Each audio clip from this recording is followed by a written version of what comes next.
Hello, everybody. This is Greg Williams, the writer and director of Help Me, and we're doing a little commentary track today. I've got Colton Ferguson and Kelsey Huckaby joining me on the commentary, and just going to kind of talk about our experiences with making the film and talk a little bit about the creative process and what it's all about. Big thank you to Colton and Kelsey, as well as the homie Delano Taylor for starring in it. My friend Steve Jones helped out with the production. Had a lot of thoughtful insight to provide as far as what we were doing and helped us with some on-the-fly adjustments, as well as script supervising and just making sure that we were getting all the coverage we needed. And a big thanks to David Mars for letting us use his house as the location. Hello, everybody. My name is Colton Ferguson, and I'm the fucking star. I'm a fucking star. No, I'm just kidding.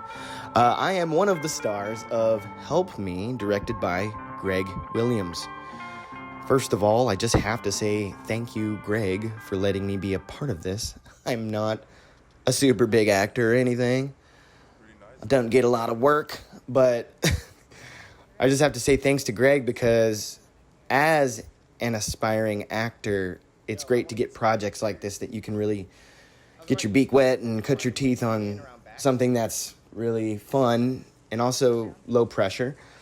But also, I got to work with some great artists, some other artists, and we got to create together. I got to work with Kelsey Huckaby, who's also one of the co-stars, and Delano Taylor. I also got to meet Steve Jones, who also helped in the shooting of the film. And it was a lot of fun. I really enjoyed it. So my experience with Help Me, that was a really fun time. I think we spent maybe about 3 different days, maybe it was just 2 or 3 days, filming on location at David Mars' house, which I had been there before, and whenever I heard that the location of the film was going to be his place, I was really excited about that because it's already got all those fun little nooks and crannies and the fun kind of like secret doors, the little funny sized passageways and crawl-in spaces and stuff. So it already kind of fits the feeling for the kind of creepy haunted house, mystery house vibe. We got to shoot in this looked like 100-year-old house to me. I don't know. Could be a little younger than that, but it reminds me of this old house my parents rented when I was a kid. And it just had lots of old house shit in it, all the trappings of an old spooky house. It had a spooky old attic and a spooky dank-ass basement and weird crawl spaces with cobwebs and all that shit. And this house has that. I get to explore the labyrinth of this house. As much as I love everybody's performance in this film, including some very real moments that weren't in the script that I let slide and edited them into the film just because it kind of gave everybody's character a little more reality and a little more accessibility for those watching. But the true star of this film, I would say, is the house itself. It's just got so much character and a very lived-in quality to it, Big thanks to Dave once again for letting us use his spot, and run up in there for a weekend and film all this stuff, put all this business out in the street like that. But, the home really didn't need much in terms of us dressing it up or giving it any kind of look. We really wanted it to look like it was lived in, but then at the same time, nobody had been there for a while. One of the things I remember is that Greg and we were talking about how much we loved It Follows. And I know that these are 2 completely different films, but it definitely has that urban legendy vibe to it, that supernatural, suspenseful vibe. Because basically it's about 3 ghost bloggers that are investigating the mystery of this family that disappeared and left this house standing as it was. and completely disappeared and left this house abandoned. So we are now investigating this abandoned house and trying to discover the mystery. We're going to solve the mystery.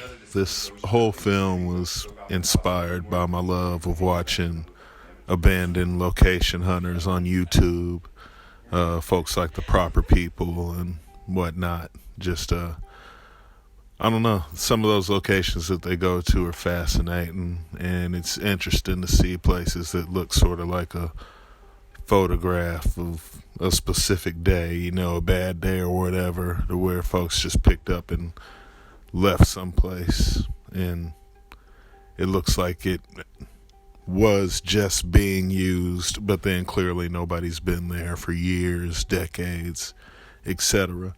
So that was really what I was leaning on in terms of the feeling I was trying to capture for this film. And other than that, I really just wanted to leave everything really open-ended and ambiguous on purpose. I don't really feel that every film needs to be a 1 + 1 = 2 situation. Sometimes it's really about just the experience of watching the film and the feelings and emotions that it brings up in you. And that can be enough, you know. Every film doesn't need to have a direct answer for every question that it presents, you know. Sometimes it's a little more fun about the connections that your brain makes with the material that it's given. I like the way that Greg framed a lot of the shots in this film. The house is also a great character. It's got a lot of great set pieces in it. Excuse me.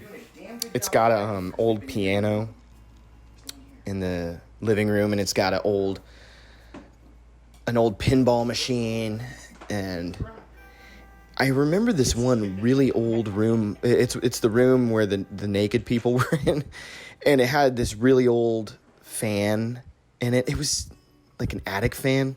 Bizarre, very strange room. I don't think we show much of it, but don't worry about it. Yeah, this was a lot of fun to do. One of my favorite memories from it is getting to put one of my prints in the scene where I'm like investigating, kind of like looking around. We're all like looking around the house, and then there's I pick up one of my art prints and kind of make a sound at it. And not, you know, it's one of those things that only the local people that know us in real life, IRL, would be able to catch on to that and see if that's my art. And like that's me basically, like, I don't know, the humor. One of my favorite memories about shooting is that I got to, on like the second day, I think, I remember going into this room that we were shooting in, and like one of the dudes that lives there was just like on the floor, curled up in the arms of his lady, bucket naked on the floor. It was pretty funny. I know I pissed them off. Actually, I'm positive. I know I fucking annoyed the hell out of those people that live there. So sorry, guys, whoever lives there. I annoyed the hell out of you. And, yeah, we had everything set up to where a very specific room in the home was going to be the room where all the scenes with the printer took place and kind of all the climaxes happened. And we actually filmed all that over the course of I believe we shot 3 days. So over the first 2 days, we had everything the way we wanted. We were shooting mostly sequentially, chronologically, just so it was easier to keep track of everything. And we got there the third day all ready to film the scenes that were going to wrap up everything. And walked up to the room, and for the first time in the whole shoot, the door was closed, which I kind of thought was weird, but didn't think anything of it because we had been told that we had the location for the 3 days we needed it. And so I opened the door, and there are two of my friends laying there who've completely arranged the room as their bedroom now. And we're laying there mostly covered, but we're clearly, you know, uncovered, if you get my drift. And so the shock of both that, us invading them, sleeping there, and a location that we'd already shot everything and that the whole film was culminating to our scenes in this room was suddenly completely changed from everything we previously shot and no longer available. And it was kind of jarring. So we shut the door back and went back downstairs and sort of had to do some quick on our feet thinking there. And we ended up using another location in the home with kind of a harsh orange light in it to give it a unsettling feel. And so everything that you see with the printer was actually done very much on the fly and involved a lot of reshooting of what we'd already shot. So every production is a bit of a learning experience, but I would say that was the biggest learning experience for this particular production. Learning how to adapt quickly when you're, using other people's time. So yeah, a scary moment there in the production, but it was fun nonetheless, I had, I guess the way I got involved was I just saw that Greg had posted the a call, or I guess you first it was just like hey, this is my I wrote a script for a film project coming up, like if anyone wants to proofread it. And since I have not really much experience at all with any kind of film stuff, it was something that I was interested in trying out and kind of seeing the process of. So I was down to see what the script writing process or like the story writing process was like. So I read over it and noticed there happened to be a lead female character, and ended up suggesting or offering that I could be that character because since I'm an artist or a creative type, I like to try to see a little bit of everything, experience a little bit of all the different kind of creative routes, because I think they do all complement each other so well and go hand in hand. And the more creative elements that are a part of one project, and that makes it all the better. So yeah, the project sounded like a fun idea, and the filming process, we all had a lot of fun. I feel like I learned a lot. We're gonna enter this room where there's this printer, and it's this yellow room. I like to call it the dolly room. It's where I keep my dollies. It's just a weird yellow room, and I think it's spooky as hell.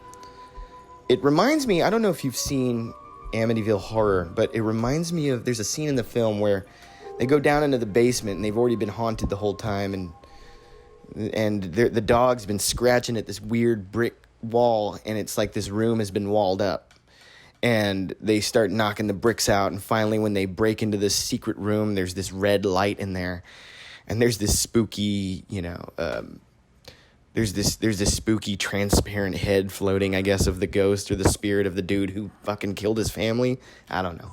Or the spirit of I'm confused if it was a spirit invading him or what it was, but yeah, I guess it's a spirit that had inhabited the body of this dude who killed his family. But he's got this spooky floating head talking and howling all this supernatural shit at them. And that's what the yellow room reminds me of. I believe it's where the supernatural phenomena exists, or whatever the phenomena is. That's what I like about this film too, is that it doesn't have a giant reveal. It does have a reveal in it with some great special effects, by the way, but it doesn't.